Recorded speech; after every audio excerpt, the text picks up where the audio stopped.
Nah, untuk membiayai seluruh belanja-belanja baik pusat maupun daerah ini, pendapatan negara harus ditargetkan cukup tinggi. Total pendapatan negara seperti disampaikan tadi dalam pidato adalah 3.147,7 triliun.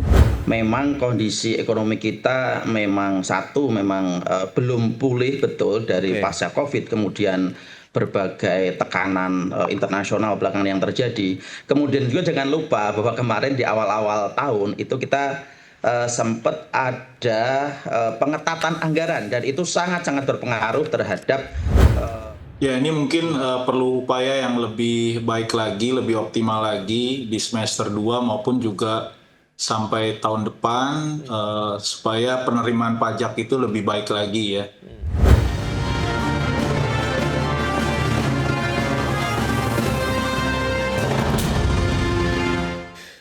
Pemerintah menargetkan penerimaan negara mencapai 3.147,7 triliun rupiah dalam rancangan anggaran pendapatan dan belanja negara tahun 2026.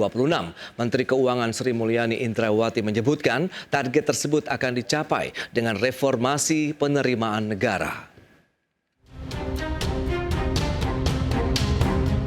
Dalam rancangan anggaran pendapatan dan belanja negara 2026, pemerintah menargetkan penerimaan negara mencapai 3.147,7 triliun rupiah. Proyeksi tersebut meningkat 9,8% dibanding outlook penerimaan negara tahun ini yang sebesar 2.865,5 triliun rupiah. Menteri Keuangan Sri Mulyani menyebut untuk mengejar target penerimaan negara di tahun depan, pemerintah akan menekankan pada reformasi dari sektor pajak, cukai, dan PNBP.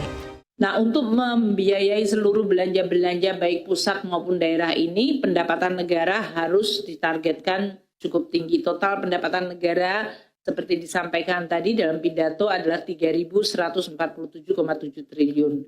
Ini artinya naik 9,8%. Ini suatu target yang cukup besar kalau kita lihat kinerja selama 3 tahun terakhir itu hanya sekitar 5,6 paling tinggi dan bahkan tahun ini kemungkinan hanya 0,5% pertumbuhan pendapatan negara. Maka reform di bidang pajak, bea cukai, PNBP menjadi penting. Sri Mulyani mengisyaratkan pemerintah tidak akan menerapkan jenis pajak baru maupun menaikkan tarif pajak dalam mencapai target kenaikan penerimaan negara di tahun 2026. Menurutnya, strategi penerimaan negara tahun depan akan tetap bertumpu pada kebijakan yang telah berjalan. Salah satunya melalui implementasi Undang-Undang Harmonisasi Peraturan Perpajakan. Dari Jakarta, Tim Liputan, IDX Channel. Ya, pemirsa, untuk membahas tema kita kali ini, optimalisasi target penerimaan negara 3.147 triliun rupiah di tahun 2026, kita sudah tersambung melalui Zoom bersama dengan Mas Arief Rahman Said Putra. Beliau adalah Ketua HIPMI Tech Center, kemudian juga sudah bergabung pada David Sumual, Kepala Ekonom PT Bank Sentral Asia TBK. Langsung saja kita sapa nih. Halo Pak David, apa kabar? Halo, halo, apa kabar Mas Pras? Kabar baik juga Mas David, terima kasih atas waktu yang disempatkan. Mas Arief, apa kabar?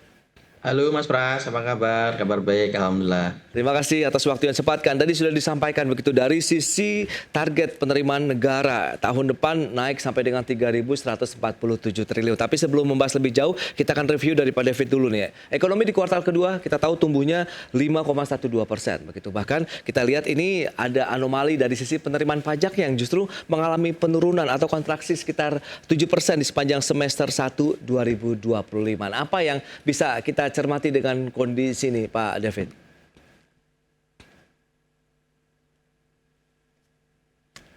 Halo? Bisa didengar suaranya? Baik. Pak David, bisa mendengar suara saya? Iya, agak sedikit ini ya, kecil. Oke.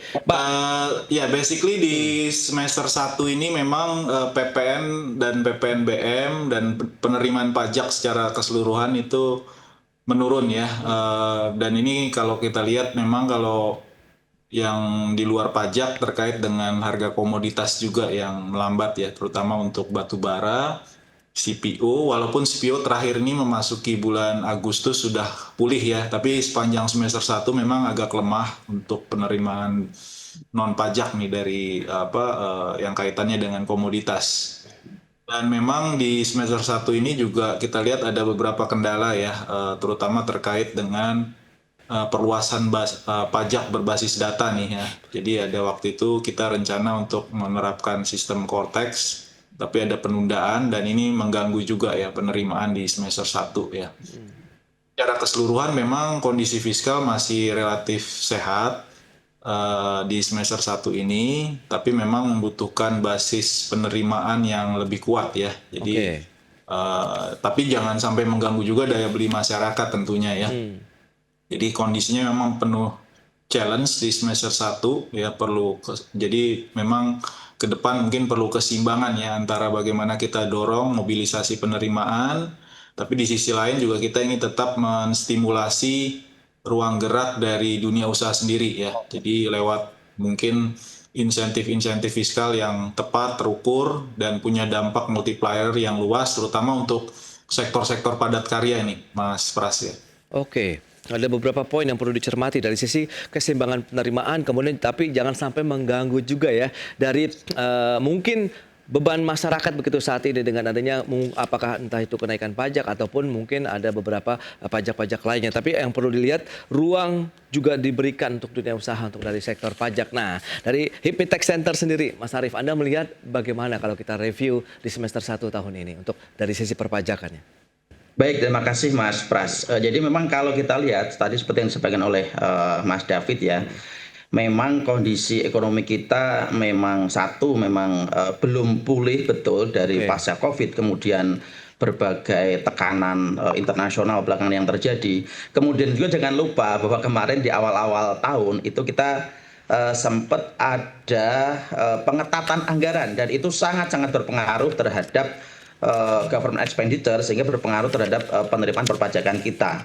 Kalau kita bandingkan penerimaan pajak semester 1 2024 dengan penerimaan pajak semester 1 2025 itu di 2024 itu sudah mencapai 45%. Sementara sebagaimana kemarin yang dirilis oleh pemerintah sendiri bahwa semester 1 2025 itu baru di angka 38%. Tentu ini ada gap yang lumayan jauh ya, sekitar 7%. Dan ini memang tadi salah satunya pengetatan pengeluaran pemerintah. Kemudian juga yang tidak kalah pentingnya ini dari data bahwa tingkat restitusi 2025 itu luar biasa besar. Bahwa di tahun 2024 itu restitusi itu sebesar 265 triliun dari Januari sampai dengan Desember. Tapi untuk 2025 sendiri baru dari Januari sampai dengan Agustus itu sudah mencapai 298 triliun. Tentu kalau kita bicara restitusi itu tidak bisa dijadikan alasan memang ya, tapi ini fakta data bahwa memang restitusi di 2025 ini cenderung naik, walaupun itu memang sudah menjadi hak daripada wajib pajak begitu, Mas Pras.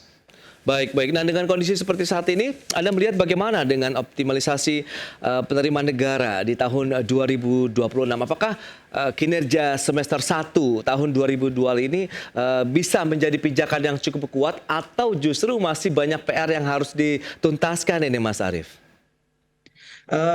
Jadi kalau kita lihat ya tren penerimaan perpajakan kita itu mulai Juni Juli itu sudah cukup membaik. Di bulan Agustus juga sudah mulai membaik sampai dengan 18 Agustus itu penerimaan negara kita di bulan Agustus sampai dengan tanggal 18 itu sudah mencapai 97 triliun untuk brutonya, sementara netonya di angka 78 triliun. Berarti ada restitusi sekitar 18-an triliun.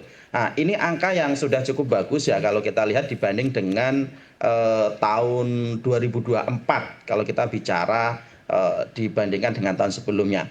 Nah, ini tentu apa yang menjadi tadi harapan ketika di awal tahun kemarin ada pengetatan belanja pemerintah, kemudian sekarang sudah mulai dilakukan relaksasi. Tentu ini juga menjadi stimulasi tersendiri untuk pergerakan penerimaan pertumbuhan ekonomi kita. Dan tentu harapan kita bahwa ke depan sebagaimana kemarin sudah disampaikan oleh pemerintah melalui Menteri Keuangan dan juga Dirjen Pajak bahwa harapannya ke depan penerimaan pajak kita bisa semakin stabil dan tentu kemarin juga sudah disampaikan ya kalau kita bicara prognosa proyeksinya itu di angka 94,7 kalau tidak salah, 94,9% outlook pemerintah itu, atau di angka 2076 triliun. Tapi kalau saya sendiri ya kita di tax center kita melihat kemudian juga mengkalkulasi data-data yang ada itu paling maksimal di angka 92% Mas Pras. Itu dengan asumsi bahwa semuanya sudah semakin baik dibanding dengan semester 1. Apabila nanti ada pengetatan-pengetatan lagi atau kemudian ada tekanan-tekanan tadi seperti yang disampaikan harga komoditas dan juga tekanan-tekanan ekonomi dari internasional, tentu itu akan menjadi pembeda lagi dan bisa di bawah 90%. Oke, itu dia. Itu ini menarik kalau kita cermati dengan kondisi saat ini. Ekonomi dari dalam negeri juga seperti apa, kita akan bahas lebih jauh nanti. Apakah bisa menyokong juga untuk penerimaan pajak dengan kondisi masyarakat yang juga tengah mengalami tekanan dari sisi daya belinya di segmen berikutnya. Pak David dan juga Mas Arief, kita akan jeda sebentar. Dan pemirsa, kami akan segera kembali usai pariwara berikut ini.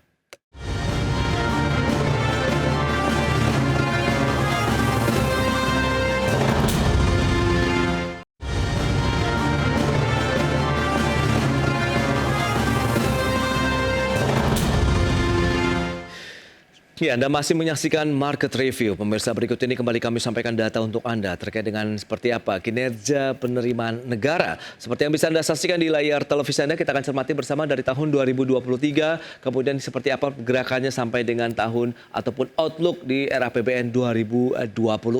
Ini dia.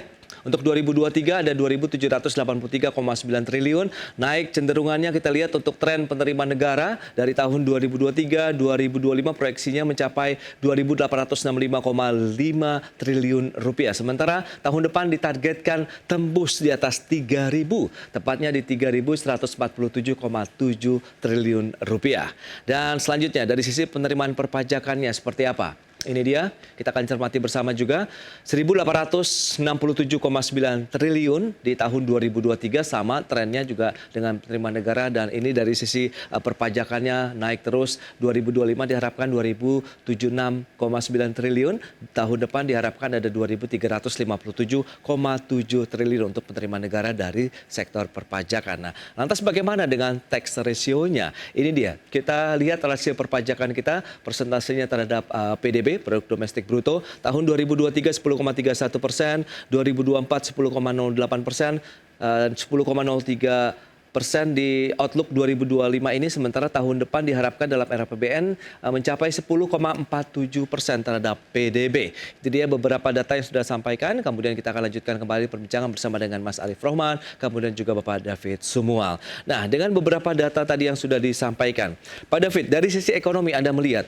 kemudian pertumbuhan ekonomi kita yang 5,12% di kuartal kedua, apakah ini lagi-lagi bisa menjadi pijakan yang kuat untuk mendukung target penerimaan pajak di tahun 2026, atau Anda yang sudah disampaikan begitu seperti Mas Arief, ya 92-95% lah begitu potensinya. Silakan Pak David. Ya, masih di mute sepertinya Pak. Ya, ini mungkin perlu upaya yang lebih baik lagi, lebih optimal lagi di semester 2 maupun juga sampai tahun depan, supaya penerimaan pajak itu lebih baik lagi ya. Jadi saya pikir salah satu mungkin yang low hanging fruit ya, yang bisa dilakukan adalah bagaimana mengoptimalkan juga underground economy ya. Oke. Underground economy ini hitung-hitungan dari banyak sumber ya, baik internasional maupun penyedia data domestik itu sekitar 20-24%. Jadi itu cukup besar, setara mungkin sekitar 500-an triliun size dari underground economy ini. Nah, ini tentunya keberadaan dari ekonomi bayangan atau underground economy bisa menggerus basis pajak ya. Dan ini juga ada potensi masalah ketidakadilan juga buat pelaku usaha formal yang selama ini udah patuh.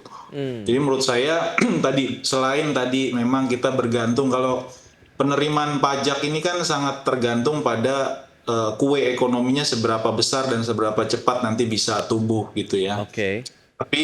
Dan tentu penerimaan lain, kalau penerimaan lain kita bicara soal komoditas tentunya yang paling besar. Tapi juga kita harus gali juga dari sumber-sumber alternatif, sumber-sumber lain yang belum tergali secara optimal ya. Jadi sinergi tentu perlu terus kita kuatkan, penguatan tata kelola, lalu digitalisasi, kan ada sistem Cortex ya dalam perpajakan. Jadi juga ya kita juga harus ya kita tidak menutup juga kita tidak menutup kemungkinan juga kan masih banyak celah juga ya terkait oknum dan lain-lain. Oke. Dan ini juga dalam rangka kita dorong juga sektor formal kita semakin besar ya, karena yang informal, kalau informal makin besar ini juga berarti kan penerimaan pajaknya nanti akan terganggu ya. Jadi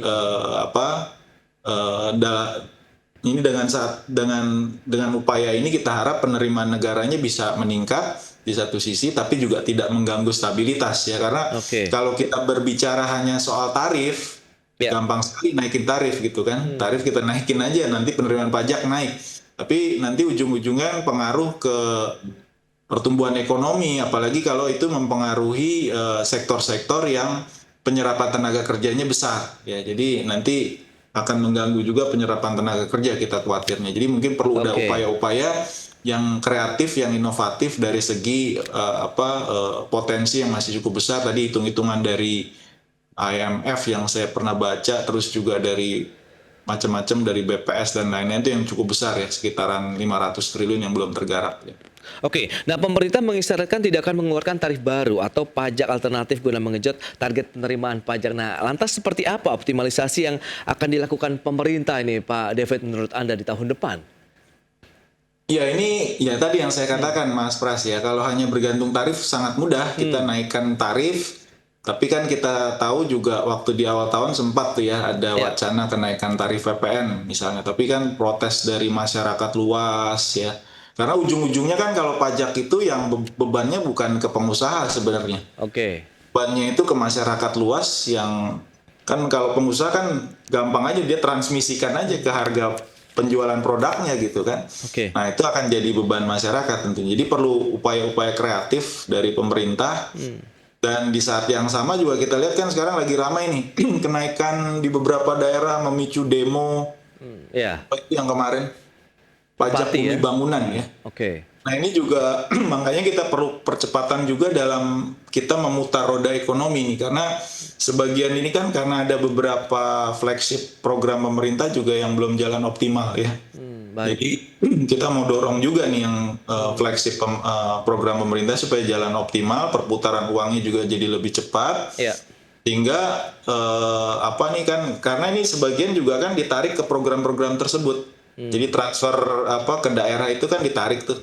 Akibatnya daerah kan kekurangan dana. Nah mereka harus optimalisasi juga tuh.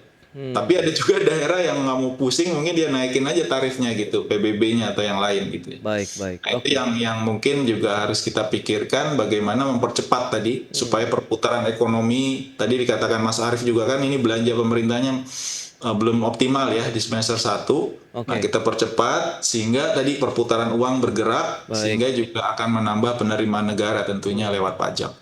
Nah Mas Arief, lantas bagaimana Anda melihat dengan beberapa potensi tadi? Tidak ada lagi pajak baru akan dikeluarkan, kemudian bagaimana Anda melihat urgensi kalau kita yang ditunggu-tunggu kan Cortex System nih. Nah Anda melihat sepertinya sudah sesuai harapan atau tidak? Sehingga itu bisa menjadi booster juga untuk penerimaan pajak kita misalnya, Mas Arief. Ya, baik Mas Pras. Jadi memang Cortex yang selama ini kita dalam tanda petik kita agung-agungkan akan menjadi game changer ya bagi penerimaan perpajakan kita, memang belum bisa berfungsi secara optimal ya kalau kita lihat. Bahwa tadi yang disampaikan oleh Mas David bahwa salah satu kalau menurut kami kunci dari peningkatan penerimaan perpajakan kita adalah yang pertama adalah soal digitalisasi. Nah, digitalisasi ini akan menjadi pintu untuk mengintegrasikan data sehingga potensi-potensi ekonomi yang memang tadi kita lihat dulu yang sudah masuk ke dalam sistem ekonomi kita itu bisa betul-betul terlihat tergali potensinya. Kemudian yang kedua, setelah potensi-potensi itu terlihat dengan pengintegrasian data, tentu adalah law enforcement. Karena kalau kita lihat sejauh ini memang masih banyak sekali objek-objek pajak yang belum dikenai pajak yang seharusnya begitu. Jadi ini menjadi penting sebelum nanti kemudian hal-hal yang tadi shadow ekonomi, underground ekonomi juga perlu digali secara lebih serius lagi. Tapi yang sudah masuk ke dalam sistem ekonomi kita itu juga menjadi PR yang saya rasa tadi tinggal kemudian ditingkatkan digitalisasinya, diintegrasikan datanya, kemudian law enforcement-nya dilaksanakan. Oke, tapi menurut Anda cukup optimis sebagai pelaku perpajakan begitu Mas Arief untuk target tahun depan? Untuk tahun 2026 ya Mas Ya. Pras ya. Jadi kalau kita lihat 2025 ini itu kan ada semacam anomali. Di satu sisi pertumbuhan ekonomi luar biasa di Ya. angka 5,12% ya Yap. Mas Pras. Tapi pertumbuhan penerimaan perpajakannya justru menurun sekitar 6,21%. Nah, ini tentu menjadi catatan kritis kita bahwa mungkin ada juga yang mengatakan atau meragukan soal data pertumbuhan, tapi kita tidak mau terjebak di dalam diskusi itu, tapi kita lebih pada artinya bahwa ada kekurang cakapan dari otoritas pajak dalam menghimpun penerimaan negara. Jadi kalau ekonomi tumbuh, seharusnya penerimaan perpajakan juga tumbuh walaupun ada perbedaan lah ya, walaupun bisa juga seharusnya lebih tinggi dari pertumbuhan ekonomi. Karena apa? Kalau kita bicara perpajakan itu kan kadaluarsanya 5 tahun, artinya tidak hanya mengejar penerimaan di tahun berjalan saja, tapi juga bisa menggali dari data-data 5 tahun ke belakang, sehingga potensi pertumbuhannya seharusnya bisa lebih besar dari potensi pertumbuhan ekonomi kita. Oleh karenanya kemarin sebagaimana adanya wacana untuk memperkuat otoritas pajak ini menjadi penting, dan harapan kami tentu ini tidak sekedar menjadi wacana tapi bisa direalisasikan di masa kepemerintahan Prabowo ini begitu.